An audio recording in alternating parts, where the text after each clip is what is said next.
So I came out specifically for this. I know it probably looks like a whole pile of just grass and leaves and stuff right now, but this right here, come out grass. This here, this is Healall. Now off the top of my head, I'm not entirely sure what the botanical name for it is. I'll take a look at that when I get back to the house. It is a part of the thyme family, and you can tell that by the square stems. I don't know how well you can see the stems, but they are squared as opposed to round, and they have a very similar scent to, it has very similar scent to thyme itself, like the culinary herb thyme.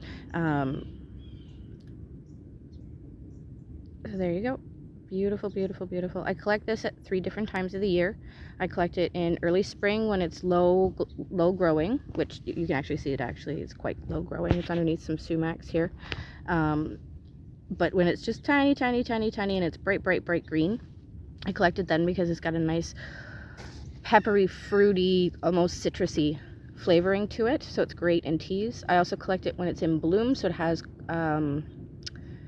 almost bottle brush looking type flowers that are purple, and it's actually a cone of flowers. There are multiple flowers throughout the whole bottle brush part of it.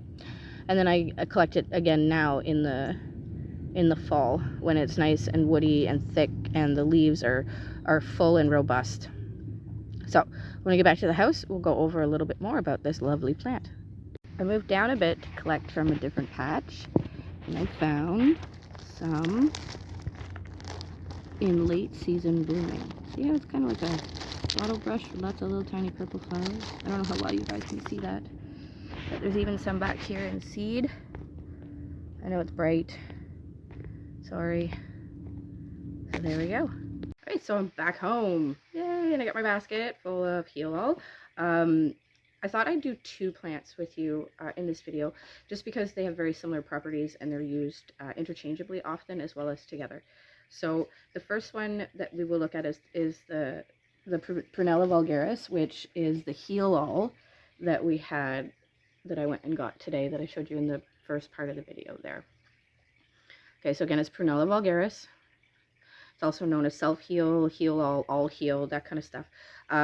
Medicinally speaking, it is used for sore throats, upset stomachs, other GI issues.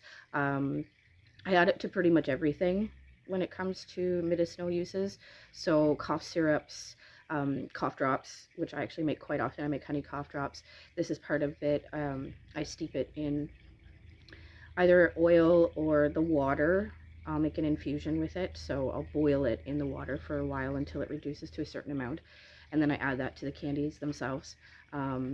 Obviously there's other ingredients involved. You also add it to oils, so you can steep it in oils, and then add that to salves, balms, that kind of stuff. Because it's so just wonderfully flavorful, you can actually eat it directly like this in salads and whatnot, use it in seasonings for regular foods. It adds great beneficial properties as well as a wonderful, wonderful flavoring. So that's that. Magically speaking, it's one of those blanket healing kind of herbs. So it's like quartz, white quartz or clear quartz. It can be used as a substitute.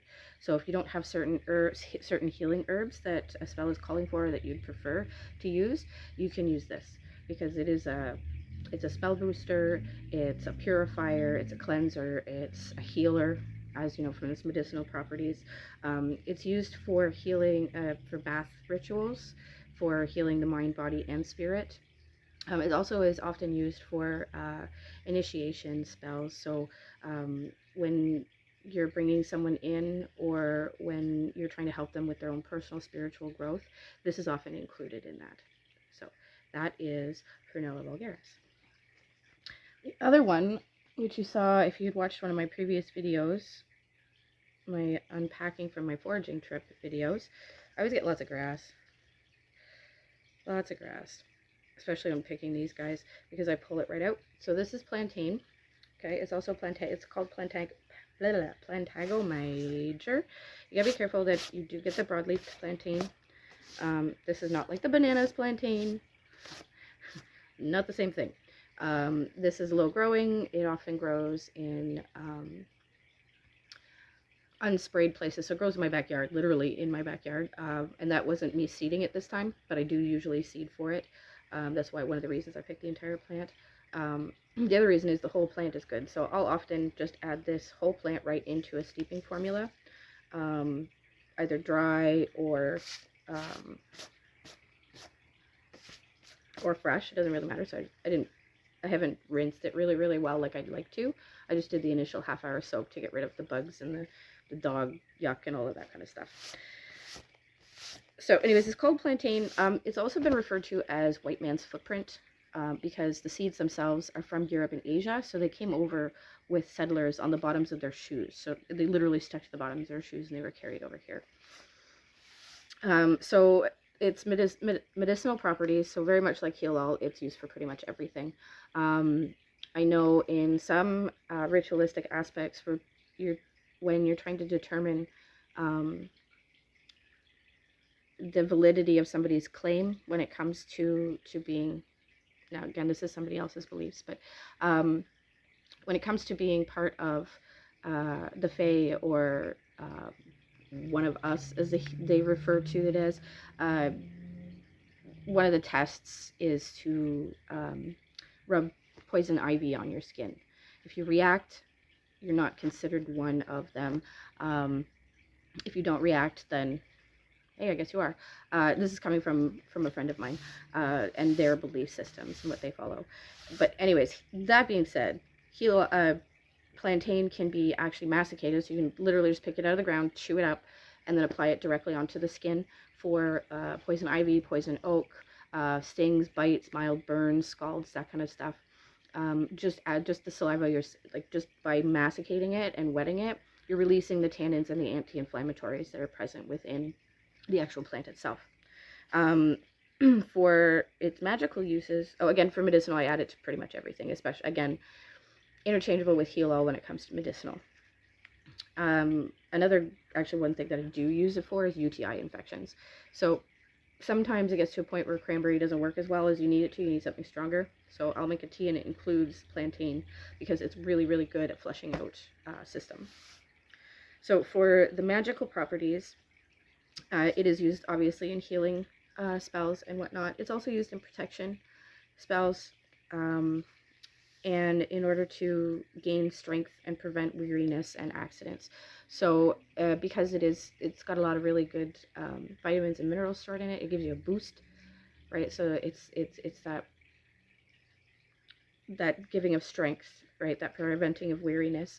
It's said that if you put a leaf in your shoe, if you're having to work a long day or or have to be on your feet for a long period of time, the magical properties within it will help prevent weariness in the feet. As a bundle with other herbs hung from your rearview mirror can also help you prevent accidents. So those are just some of the things